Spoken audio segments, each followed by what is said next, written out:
Welcome to More Details, Please, with your hosts, Emmanuel and Angela Williams, where we dive deeper into conversations with visionary entrepreneurs to discover what it takes to turn passion into purpose. Listen to real-world stories from self-starters and trailblazers, and discover strategies and innovations shaping a greener future. Whether you are a seasoned business person or just starting out, let this be your go-to resource for inspiration and actionable tips for success. Join us now as we create a brighter, greener future together.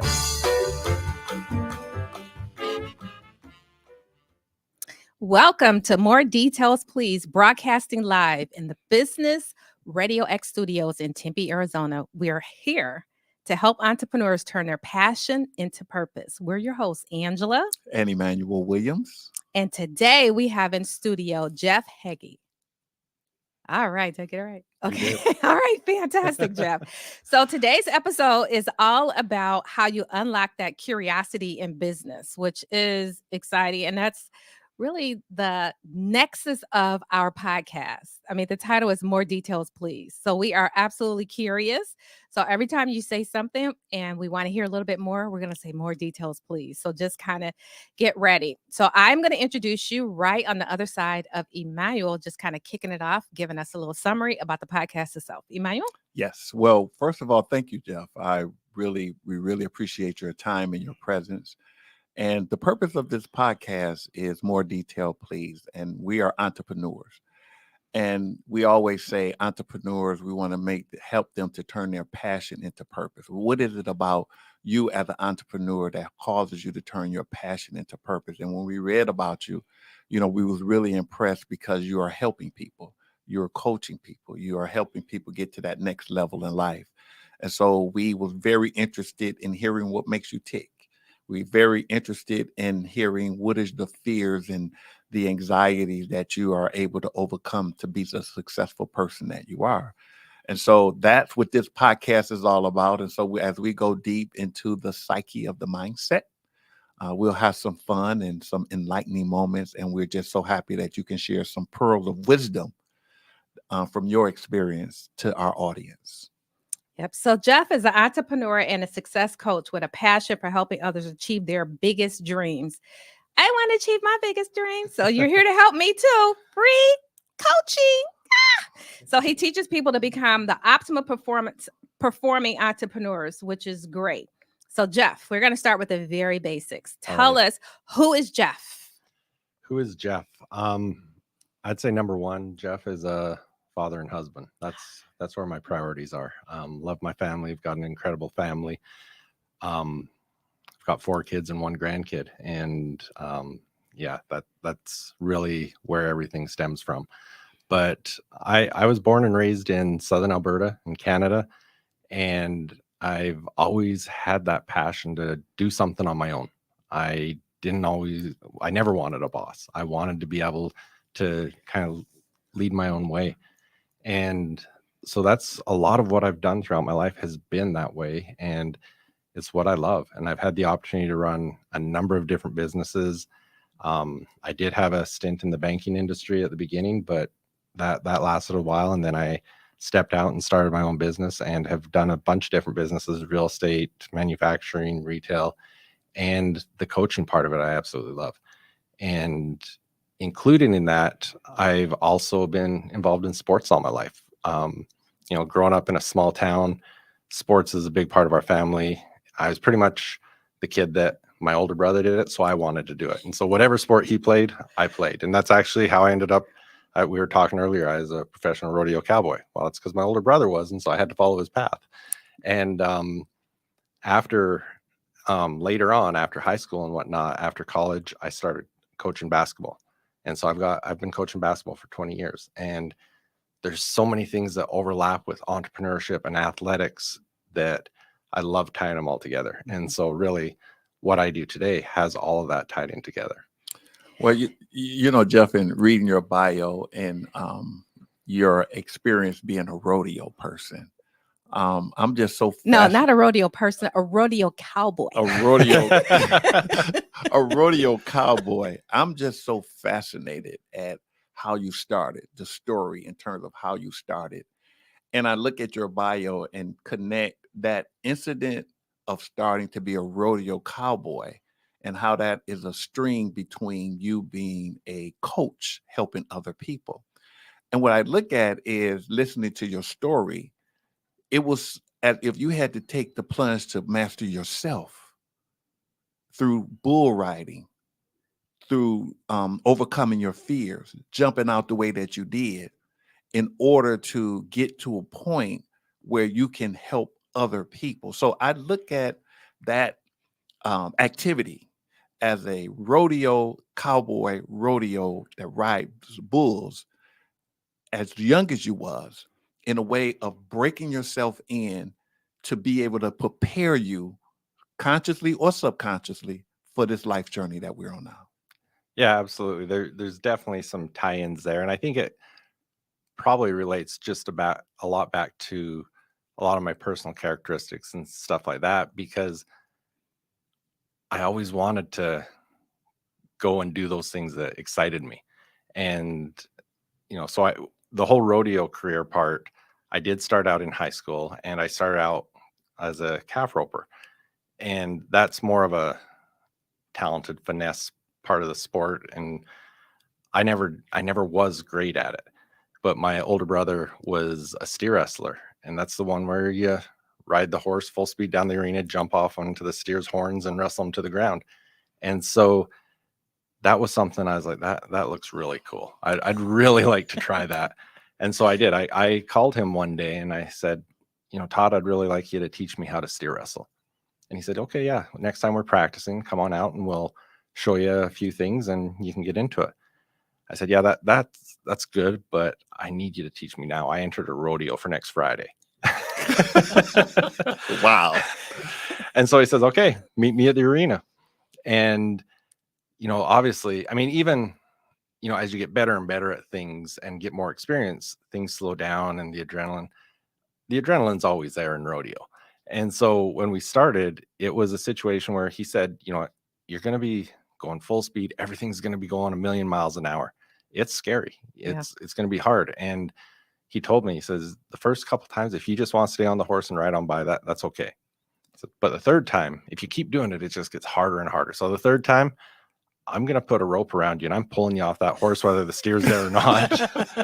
And so fortunately for me, I was like, there's no way I'm letting Todd pull me off my horse. And so I jumped off on the first one, and it was actually that night. I can't remember exactly. It was so long ago. I think there was 7 in a row I caught. Wow. And so, every single one of them, we were going at least a million miles an hour. Wow. And the adrenaline was twice that.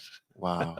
So in that way, Todd was your coach. Seriously. He really was. And he was for years and years, and still is. I mean, that's your big brother. It is. It's always nice to follow behind him. Now let's talk about entrepreneurs and coaching. Specifically, what's the benefit of having a coach that has entrepreneurial experience? I really think that the experience is what really validifies a coach. Mm-hmm. Because, I look at my entrepreneurial experience, and I've had a lot of great successes, but I've also had a lot of failures. And those failures, as hard as they were and as many struggles as I went through, for clients that I work with, they're more valuable than my successes. In fact, I had a manufacturing company for 16 years, and I was coaching a guy in a completely different industry, but he was in manufacturing, and he was taking his company in a certain direction. And I said, you know what? Let me tell you why you don't want to do that. and it was just an experience that I had in my own company, that even though they were different industries, it was the same situation. Yes. And it helped him avoid some major, maybe not roadblocks, maybe catastrophes. Yeah. And so having that experience is pretty valuable. And not only that, it's being in the trenches, I think, is important.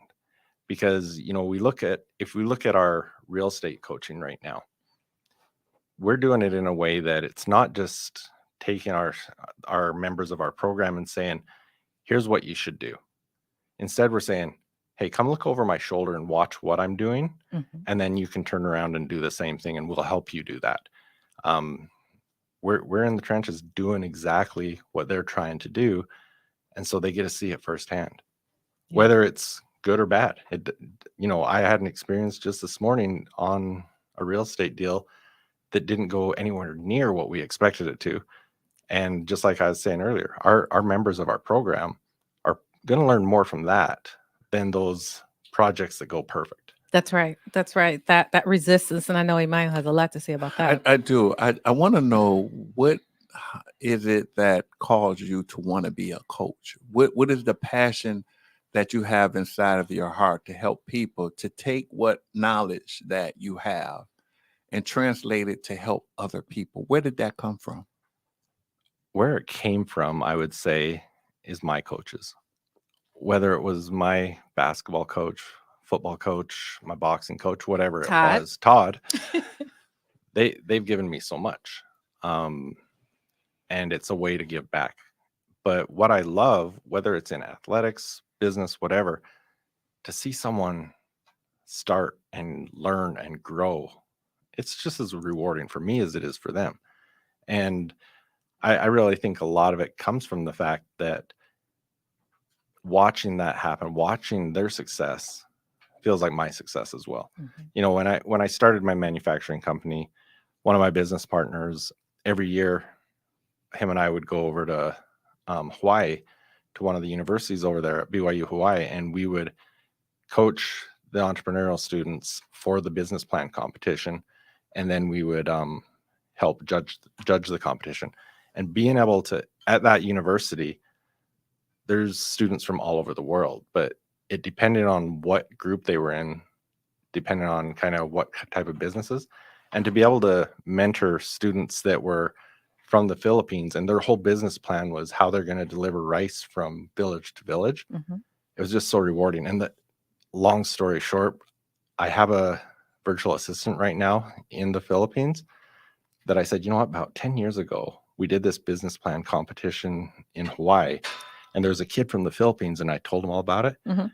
He says, he's still running that business. I know who he is. Oh, wow. Wow. It was really cool. Yeah. And so stuff like that, it's just so cool. And, right now we've got a 22-year-old kid that is in our real estate program. He's out in Arkansas, and the program, the coaching has changed his life. It's changed the whole trajectory of where he's going in life, and he's just doing amazing. And so it is just rewarding. That is fantastic. I can tell you get a lot out of it. That passion is bubbling over. Like, okay, what can I give? What can I pour into somebody? So, why is a curious mindset important in business and entrepreneurship? I really think entrepreneurship is based on curiosity. Mhm. We do too. Why else would we do the things we do? Because, as you said in the introduction, the fears and anxiety that come with it. Why do we put ourselves through that? It's because of the curiosity that we have. And I think a lot of it is based on, we don't know what we don't know. And entrepreneurs want to know more. And there's certain things that we can't achieve things in life if we don't know anything about them. There's goals that you can achieve if you know what they are. You can't achieve a goal you don't have. And so I think curiosity is something that it's got to always be there. You've always got to be learning, because there's always more to learn and change your perspective, change what you believe you can actually do and what's possible. Yeah. Well, let's talk about this. In life, we all have our limitations. And those limitations, a lot of times, they're psychological and they're subconscious. We don't even know what we don't know. But a lot of times we internalize those experiences subconsciously as fear. And then we paralyze ourselves. And that becomes the barrier, right? And so as an entrepreneur, as we take that step into the unknown, stepping outside into our comfort zone, as an individual, as a father, as a neighbor, tell me how you're able to get your clients that you are counseling, that you are mentoring, to go beyond those barriers to get to the next level in terms of where they're trying to go. Yeah. Excuse me. You know what? You mentioned stepping out of your comfort zone. And that can be a hard thing for a lot of people, and at different levels. Like something that might be really hard for me, that would be a big step, might be easy for you. So it's really being on their side and leading them, I feel. But it is a psychological thing, because so many of our fears, I mean, the fears are on things that haven't happened and probably won't happen. And it's helping them realize that what is possible, and looking at from a different path. And that's one of the things, as I started for my entrepreneurs, studying the mindset more and really understanding the mindset, I've probably learned more about the mindset from my athletes than anything else, because we run a program called the Confident Athlete Program. And the things that we teach in that program to help athletes be confident are no different than what I teach my entrepreneurs. The verbiage is a little different, but it's the same things. And so to help someone step out of that comfort zone, one of the big things is accountability. We have daily accountability. What's the one big thing you have to do today, and have that accountability to do it, because I'm checking in with you tomorrow. Did you do it? Okay, now what are you going to do today? So we do have that daily accountability, but they've got to really have that belief too. And they've got to be able to see what it is, see what that future is that they're working towards. And Dr. Benjamin Hardy, I love how he talks about becoming your future self.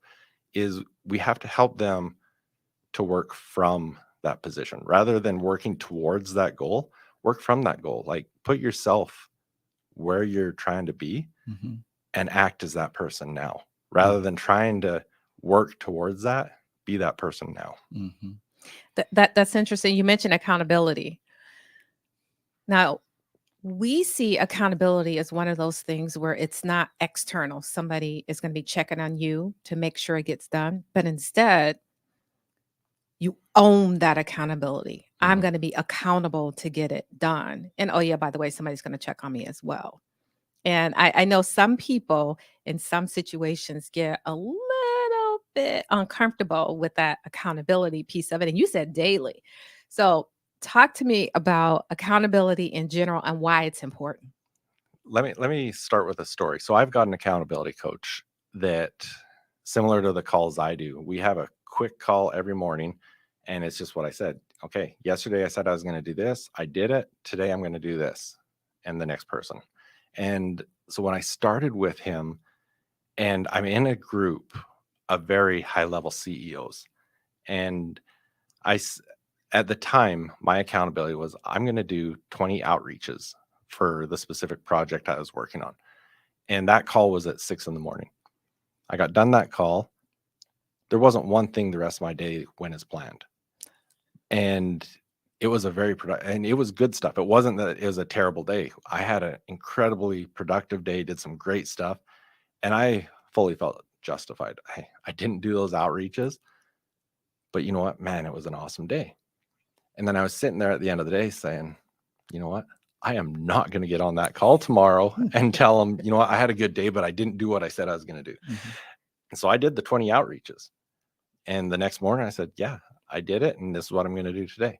So just knowing I was being held accountable outside. And so even when I'm talking to people and whether they're going to join one of my accountability groups or not, I tell them, I said, get someone that isn't one of your best friends, isn't a family member, someone that you're going to be accountable to, and report to them daily. Even in our athletic programs, we have athletes that we pair up, that they're accountable to each other on a daily basis. And it doesn't take much. I mean, we do it on phone calls, quick calls every day. You can do it in text. You can do it however you want. But when you have a way to make sure you're holding yourself accountable and you're not giving yourself an exit, an easy way out, man, it's amazing what you can do. It is amazing. You know, it's important that as a coach, you have to have compassion and you have to have a certain amount of love for your student. And you have to be open to learn as well, because being a coach is and having a student is a give and take situation. And I look at you as a light. I look at you as a light to bring into people's lives to help them see clear of where they're trying to go and what they're trying to get to. And a lot of times you can see things that other people can't.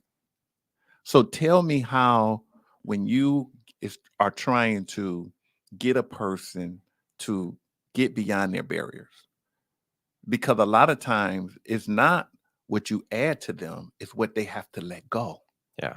right? It's not the information that you tell them that helps them to get to that next level, but it's a lot of time there are certain psychological emotions and judgments and attachments and fears and reactions that, to get to where they can see, you know, that your light is shining so bright where you can see as a coach. And I know you're one of those kind of guys that will go into a foxhole with somebody. You know, I know you're one of those committed guys who thrive on the adrenaline of overcoming. And you were one of those, and I don't know if you have any military experience, but it seems like you would be the guy in a huddle motivating everybody and then like, okay, come on, let's go. And you'll be out there in the front, right? I get that from you. So tell me how, or what some techniques, or what is some ways of helping add people to give them the tools in their toolbox in those places where, when you're not there, and like you said, I got to make myself accountable. I'm conditioned that, you know, you have been conditioned to believe that about yourself. So you there. Tell me, how do you get your students or the people that you're coaching to that next level? Yeah. You know what? One of the key words that you said there was emotions, because our emotions can really be a problem. And sometimes, I mean, that's a really great thing about a coach or a mastermind or just someone that you can communicate with, is getting that outside perspective. Because a lot of times you get so emotionally attached to a certain decision or outcome that you don't realize that it's not the right one. I was working with one of my clients just last week that it was in on the real estate side, and he was dead set on a specific property, and there was a lot of emotion involved in it. It is because he had had some other deals fall through, and this was it. This was the one that had to come through, but it wasn't the right one. And so we stepped back and I said, okay, let's ignore everything and let's just look at the spreadsheets, just the numbers, and tell me what it looks like. Like, it doesn't make sense, does it? No, it doesn't. And so, and I think that's what a lot of it comes down to. It's, you've got to surround yourself with the right people to help you talk through things, to help you make the best decisions you can. And you know what? That's not always going to be there. You're not always, either one, not going to have someone you can talk to, or you're talking to the wrong person. And so you've got to really be able to take a step back from your own emotions and think through the whole situation. Mhm. And that's not always easy. I mean, I can tell you right now, I've done that wrong before for myself. And you've got to learn from it too. So just like you're going to learn from other people, you've got to be able to reflect on your previous experiences as well, so that you can make better decisions. You know, So when, wait. Okay, go ahead. Wait. If I could, Okay, excuse go me. ahead. All right. Okay. All right, Jeff. So here's the scenario. You're coaching someone and you have accountability tools set up. So like the example, this is what you're going to do. Mhm. And then you're going to report if you did it or not. You get to the point of, in this coaching arrangement, during an accountability session, the person you're coaching quits. I'm just not going to be able to do it. I set the wrong goal. It's just really not going to work. I'm just not going to do it. But I don't want you to feel like a failure. How do you respond? At that point, it's you haven't done the right things to begin with. So one of the things that we start with is we look at the big picture to begin with, and then start breaking it down, reverse engineer it. And so let's say let me talk about it in a few different ways. One, we've got fires to put out every single day. And so when it comes to accountability, there's so many important things and there's so many urgent things that happen. And so there's a lot of tools that we use to deal with all that. But when it comes to accountability, we're looking at what is that most important thing that we're focused on.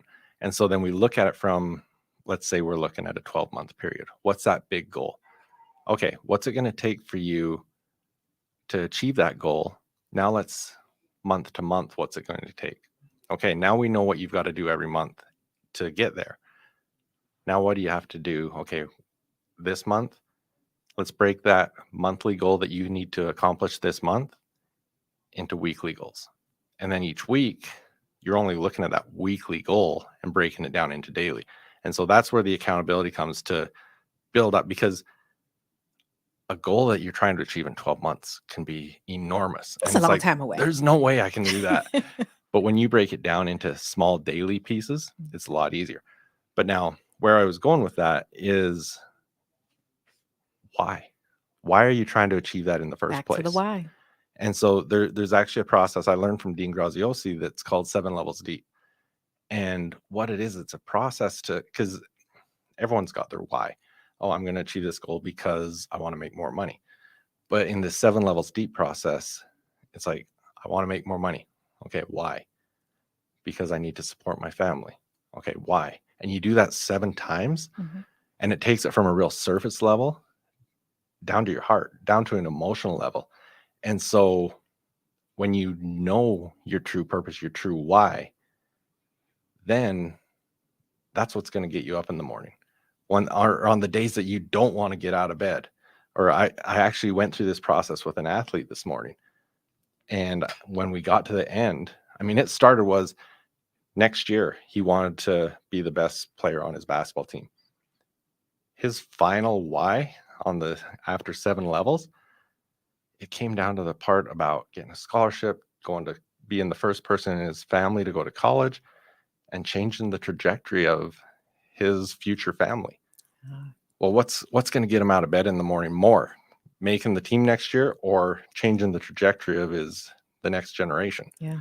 And so I think that's part of it, is really understanding your why. And the problem is, just like with New Year's resolutions, by February, everyone's given up because they didn't do anything with them, right? So if someone is, even if they're being accountable every single day, but they're falling behind and they're not achieving these goals, or something's going wrong, that's when it's really easy for them to give up. Yes. And so 1 is understanding the why, but 2 is, okay, let's reset. What needs to happen? We're not going to hit this weekly goal. Can we make it up and still stay on track, or do we need to make some adjustments, or what needs to happen? But it's, working with them on that and making sure they can keep that focus, because you don't want them to give up. That's right. That's right. So it's not pushing them, but it's helping them remember their why. Yes. And they just keep going.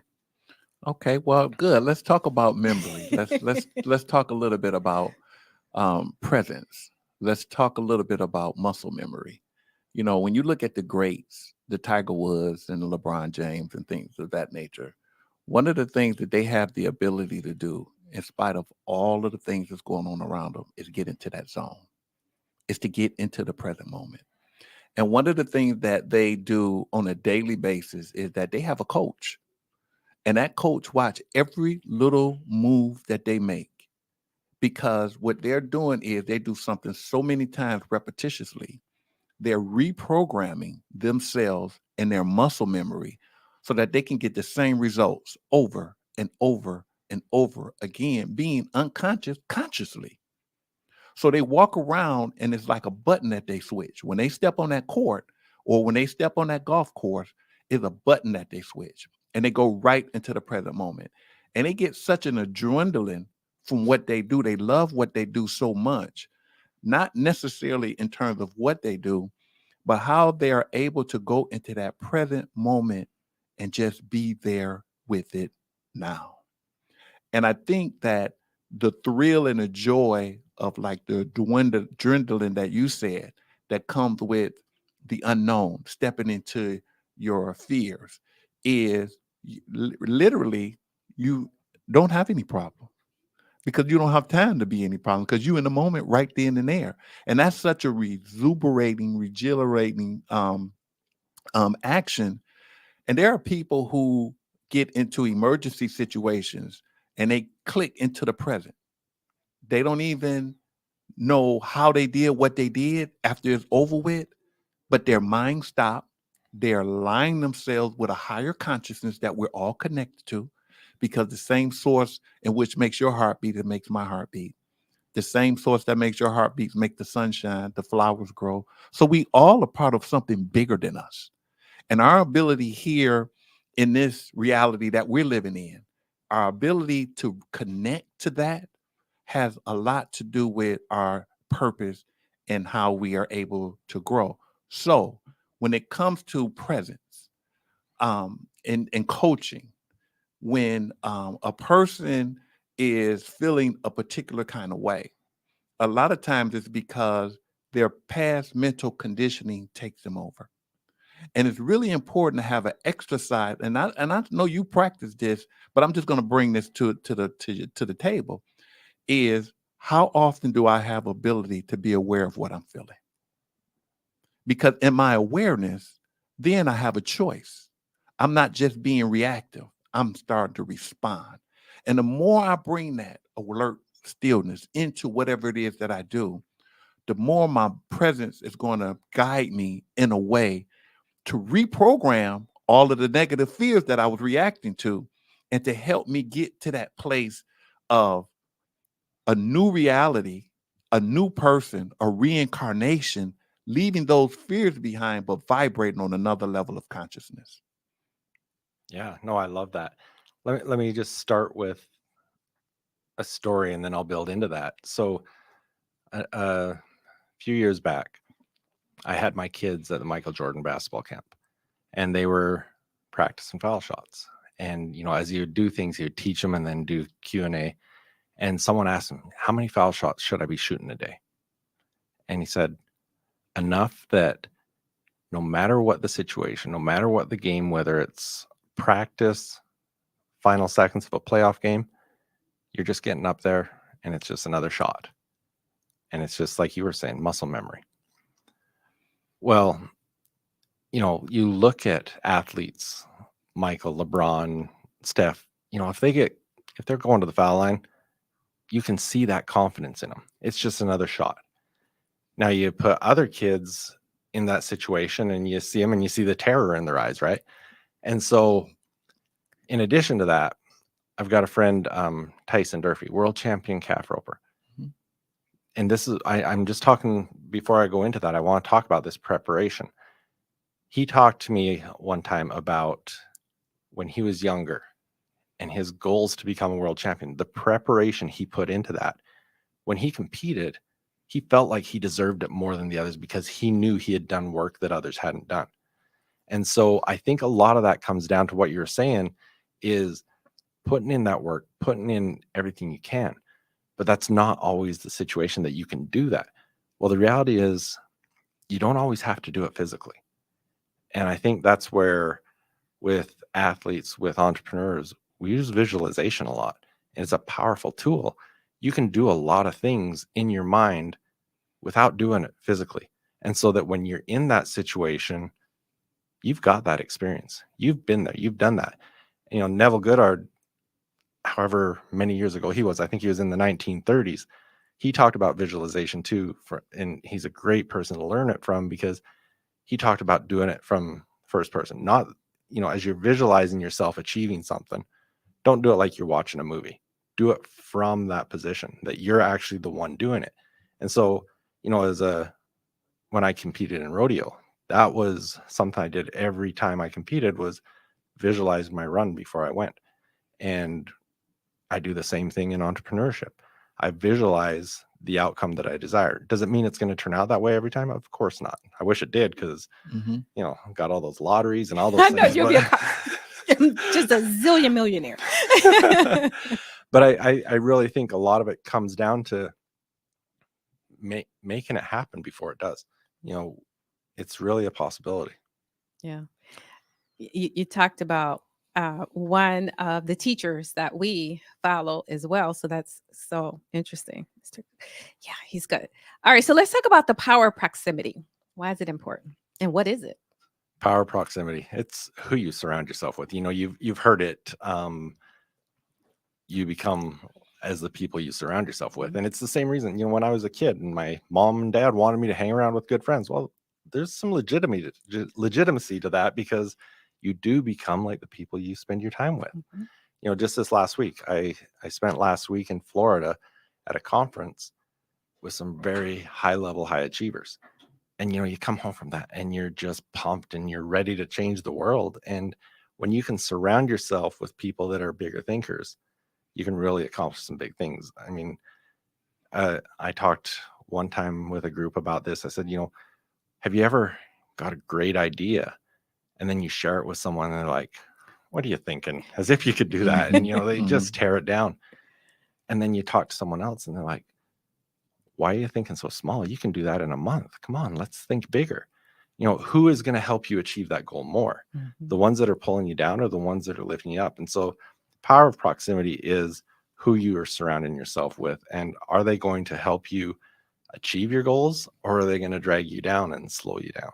Yeah. Sometimes you have to keep quiet, even around family and friends, if they are not ones that fit into that proximity. It's interesting how many entrepreneurs I've worked with that the people that they do need to limit their time with the most are family members. Yeah. And it's, there's certain situations that you can say, I've just got to disassociate myself with that person if I really want to go the direction I'm taking my life. It's a lot harder when it's family, but it's easier to avoid conversations, avoid topics, that sort of stuff. Obviously, you don't want to separate yourself from the family just so you can go do your thing, Right. but you do need to limit your times.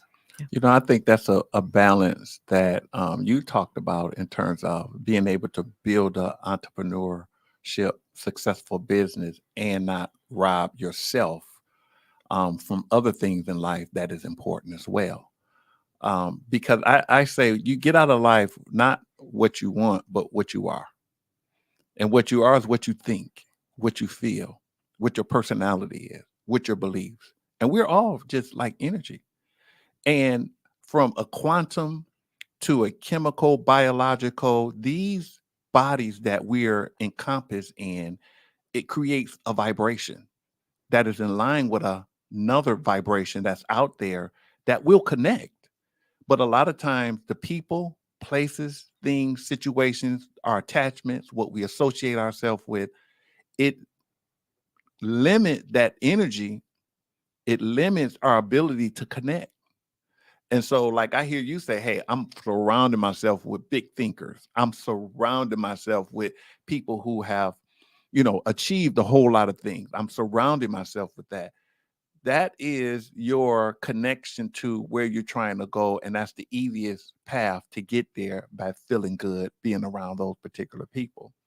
But what I want to talk about, and I want you to kind of help me to understand, is, success is about what your perspective is. See, success for me might be different from you. And as an entrepreneur, we all like go into business to say, oh, we want to make all of this money and we want to be successful. Well, what is that? And I think it's very important to realize what success is and how to prioritize it in a way where you can have balance. Because you can make all of the money in the world, but if you got a messed up household, if you can't control your kids, or if you unhappy, you don't even want to go home. I mean, what good is it? So to me, as a coach, a life coach, it's really important, because everybody's not going to make a whole lot of money. But tell me a little bit about success, and how do you help your students coach them in a way where success is a reality for them that they feel like they can make, and it's defined based on what they want in life. So his students or his client. Yeah. Yeah. Because Yeah. athletics comes into it as well as Yeah. business. Yeah, absolutely. And you're 100% right. Success for every person is different. Mhm. And I think a lot of it comes down to fulfillment. What is going to fulfill you? Because exactly like you say, people that are held on a high pedestal that everyone, oh, look at their life. Oh, I wish I had that. And then they do the worst, right? And you're like, how could they have done that to themselves? And it's because they weren't fulfilled. They didn't, doesn't matter how much money they had, didn't matter how many cars they had, houses, whatever, they weren't successful. And so, and that's actually, when you asked me to introduce myself, that's why the first thing I said is I'm a husband and father, because that's success to me. To watch my kids, what they're doing right now and the successes they're having, that's better than my own successes. And so you've got to have more than just the physical, however you want to say it. You've got to have something that's fulfilling, and you've got to look at your own successes and appreciate it. I call it my mindset journal. And part of that mindset journal is every single day, you write down your top goals, and then there's a bunch of mindset questions. The first one is, what are you grateful for today? And it doesn't matter what your situation is. There's always something to be grateful for. Another question is, how are you going to step out of your comfort zone today? And we go through all these questions every day and then some more in the evening. But one of the things I love to do with people is, as they write out their top goals every single day, I'll say, hey, pull out your journal from a year ago. What were your goals? Because as we get closer to achieving our goals, a lot of times we just move that horizon out further. And I'll say, what were your goals a year ago? And they'll read them to me. I'm like, you're living that dream.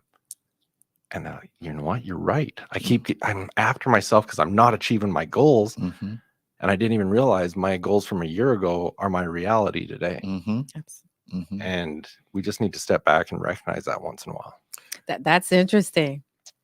I know he's ready. Sometimes we fight each other for who got. But you said something either in your writings or on your website, and that is failure is an option. I learned that the hard way. Okay. All right. More details, please. Absolutely. So I mentioned earlier that when I left the banking industry, I started a manufacturing company. And it was based in the housing industry. And so our business was just with the housing industry. We had some major ups and some major downs. And one of the things that I really learned on that was it was a big company. We had a lot of investors, we had a lot of employees, we had operations in Canada, operations in the United States. And it was really cool when things were going great. And when things crashed in 08, 09, we took a really hard hit. And at the time, we were dealing with a company that distributed our product all up and down the East Coast. It was our biggest client. And they came to us and said, hey, if you want to keep doing stuff with us, this is what you have to do. And it didn't work with us. And so we walked away from that relationship, and things just started to crumble. And in hindsight, I probably should have shut the company down at that time. But I remember sitting in an executive meeting with my team, and in my mind, I'm thinking of my investors that I have personal relationships with, and my shareholders, my employees. And I remember I actually said, failure is not an option. We're going to figure this out. And we did. There was a company that we started in 2005. We shut it down during COVID. So we did survive that and go through. We never really got back on our feet like we thought we should have. But what happened was we had to pour more money into it. We had to do a lot of things. And every time it seemed like, okay, we're there, something else happened. With our business in Alberta, we were just at the point, I remember I think it was 2016, we're going into winter, and I'm like, we finally made it. We finally have reached the point we've been dreaming about. And winters were always a slow period. So we went through that winter, and that winter, the oil industry crashed, which is Alberta. And it just hammered us the next spring. And then COVID hit and all these different things. And I look back on it, and my whole philosophy was failure is not an option. We're going to be the success story. We're going to fight through this, which would have been awesome. I truly wish we had. But the reality is a lot of people got hurt. A lot of people took some hard hits when we had to shut it down. And it would have happened in 2009, 2010, but to a lot smaller degree. Yeah. And the reality was failure should have been an option back then. Those are hard truths. Yeah. I listened to that story, and I think about the story of the caterpillar that has a human mind that is evolving to be a butterfly, a beautiful butterfly. He don't know it, but it's like, why is this hair growing on me? Why is this stuff surrounding me? I'm dying. The physical form that I am as a caterpillar, because I don't understand the process. I'm dying. I'm going to be in resistance to all of this stuff that's happening. And what happens is that his destiny was to be a beautiful butterfly. So when you say failure is not an option, I look at it. Is an option. I mean, failure is an option. I look at it as if the things that, because you're the kind of person, you listen to that inner voice, and you listen to that drive, and you have enough courage and faith to step out and to do whatever it is that is necessary. And so when you look at, what's good or what's bad, the worst thing that can happen, the best thing that can happen could be the worst thing that ever happened. Or the best thing you think that could happen will be the worst thing that happened. But I think it all boils down to you being here now and being able to go through what you've been through, to be able to have the courage to jump off that horse on that bull, to be able to experience those things that you've experienced, because you are now a part. I mean, you've always are, but you are a light now, right? And you are a light to be used in a world that we're living in that's dark. And so we're all a part of a consciousness that we evolve from, that we're all really connected deeper from a source of love and gratitude and abundance. But as physical human beings, we have a journey, and we're all that caterpillar that is evolving and transcending to be a beautiful butterfly. And so I say that this is what entrepreneurship and talking to wonderful people like you who have that courage to step out and to be able to have enough wisdom and have enough awareness to hear that voice is a beautiful thing to see. Thank you for that. I appreciate that. What I want to add to that is sometimes we need to borrow someone else's light. Ha! When things with that company did fall apart, Mm-hmm. and it was starting to snowball out of my control, I internalized it. Yeah. And it was the hardest time of my life. And my wife would come into my office and, what's wrong? Talk to me. Oh, everything's fine. Everything's booming. World's great. Everything's fine. And there was one day she came in and I was a wreck.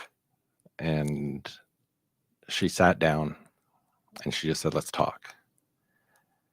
And so I laid out the reality, and I told her, you know what, this is bigger than me. A lot of people are going to get hurt. And when it's all said and done, I'm still liable.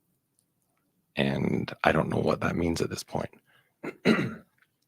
And she got up and walked over to my desk. And she says, you know what? Doesn't matter what happens. You and I, we're good. And it was at that point that I was like, you know what? She's right. And that's what's important. I've got to do my best. I've got a stewardship to take care of everything I can, but I can only control what I can control.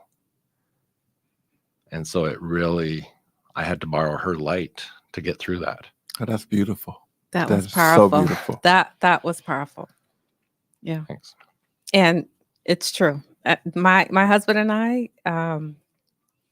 business itself is not for the faint at heart.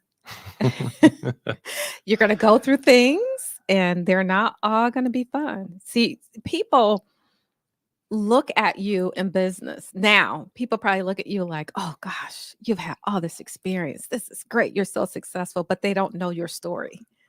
Right. They don't know what you went through to get to where you are. So, right on. You know, one of the things that I always say, that if Christ didn't carry the cross, he wouldn't be able to wear the crown. Right? So we are here for a purpose, and we're here to serve each other in all kinds of ways. We're like beautiful flowers that is expressing ourselves in all kinds of ways. And the joy is not in what we get or what the things. The joy comes from within us, because we're all a part of the divine of love. And to be able to align yourself with that beauty, and then at the same time live in this world where we serve people, have fun, enjoy ourselves. Suffering plays a noble role in our evolution. So it's a part of the process. There's no good. Good cannot exist without bad, and bad cannot exist without good. So where do you go? Well, you go into the present moment and you become aware and you watch it and you align yourself. You align yourself with the joy. You align yourself with overcoming the fears, and then you enjoy life. And I think that that's kind of what our goal is as we share our experience, 20 years, 30 years as entrepreneurs. And that's one of the reasons why we wanted to bring this podcast, because this conversation that we're having as entrepreneurs, it can get lonely. Right. People don't understand. People look at you in a particular way, right? So we're here for you. Your journey is our journey, and so it's good that you have a foundation at home that can support you, that is a part of the life. Yeah, absolutely. That's what he started with. That's his why. Yeah. Yeah, it is. It is. It really is. And it is the burdens, the failures, they're all part of it. I actually remember a long time ago thinking everything is so good. I want to write a book someday, but I don't have those failures to talk about. Yeah. Oh my goodness. I wish I could still say that. But they build us who we are.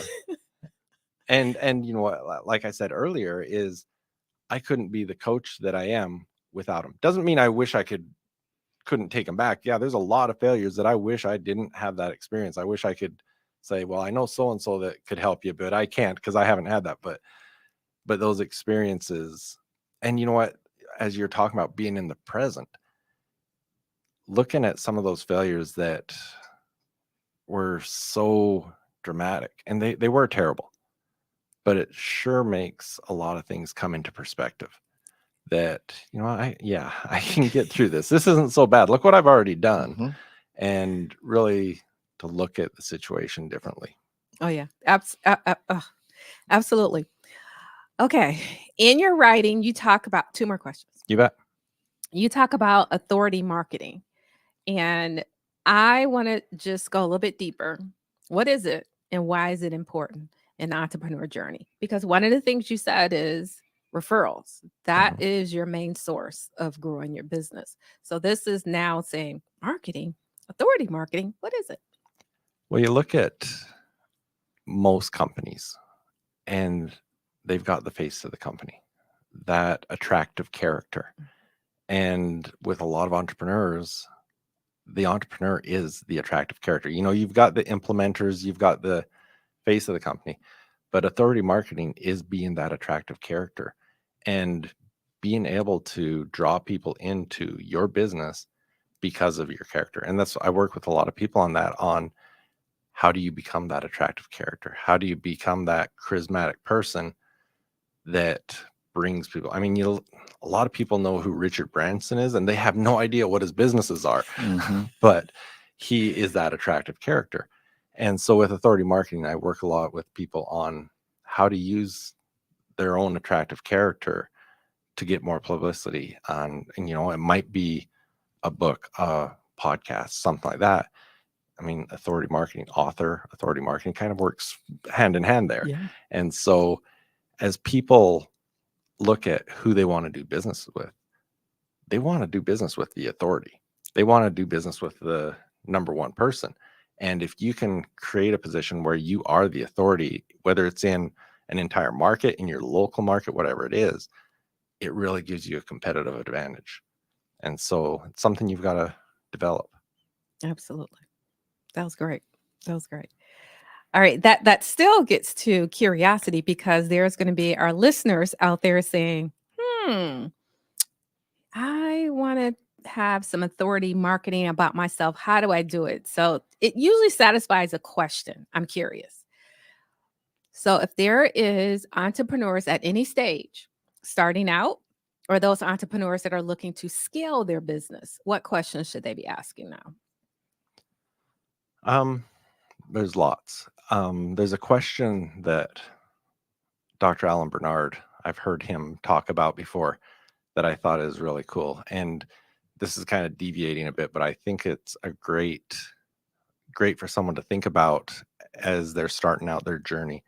He was at a Joe Polish event, and they were having a discussion about how's everyone going to increase their business by 10% this year. And Dr. Bernard said, it's a terrible question. It's a terrible question, because if you look at it, there are so many things that you could do to increase your business by 10%. And it's really hard to narrow in and say, this is exactly what I need to do. And he said, it's a better question to ask, how am I going to 10x my business? And he called it an impossible goal. Because when you set yourself an impossible goal, there's not very many ways you can achieve that goal, so that you can look at it and say, okay, if I'm going to 10x this business, what has to be true to allow me to do that? And there's very few things that are going to be true that are going to allow you to do that. And so it really lets you focus in on what that's going to be. Benjamin Hardy and Dan Sullivan just recently wrote a book called 10x is easier than 2x. And they talk about that, and they talk about the 80-20 rule. And you've got to let go of 80% of your stuff and focus on that 20% that's going to allow you to 10x. And so as entrepreneurs, or aspiring entrepreneurs, there are a lot of things. I mean, your mind's already going 100 miles an hour, but there's a lot of things. But I think as you look at that, you've got to really look at what are the specific things. And just like I talked about earlier with accountability, where do I want to be in a year? And reverse engineer that down to, what do I need to do today that's going to allow me to achieve that goal in a year? And if it's an impossible goal, that you've really got to say what exactly has to be true, it's a lot easier to narrow that down. We look at SMART goals, and the R is realistic. And I thought, well, you're supposed to have realistic, but I'd much rather be going towards an impossible goal and get a lot further ahead. Yeah, it's realistic when you break it down, but outside of that, it's where I envision, right? Right. Which is exciting. So we've had a very insightful discussion, and curiosity in business is absolutely important. So how can our listeners get in touch with you? Yes, thank you. Number one, my website, it's jeffhaggie.com. That's HEGGIE. Probably my most active on social media is Jeff Haggie Coaching on Instagram, but I'm on most social media. And email me directly, jeff@jeffhaggie.com. All right, fantastic, Jeff. That is so exciting. And I am so glad that we stay curious because that is important. And it is the thing that we are most excited about. And it is our why. So we appreciate that.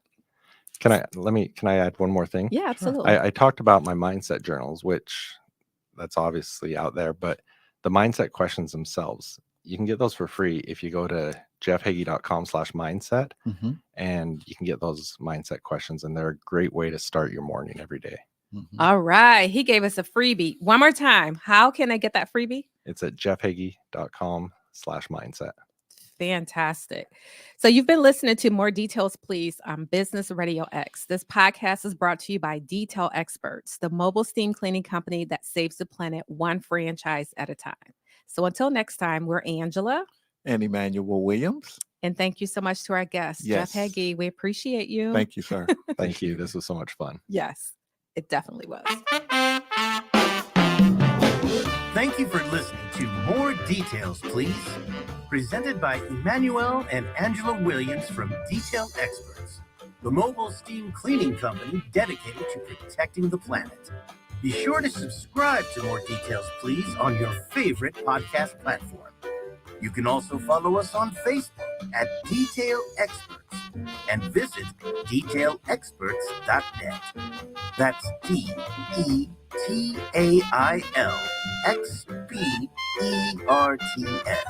DETAILXPERTS.net. We hope you've gained some valuable insights from our conversations today. Stay driven by curiosity, and we'll bring you more details next time.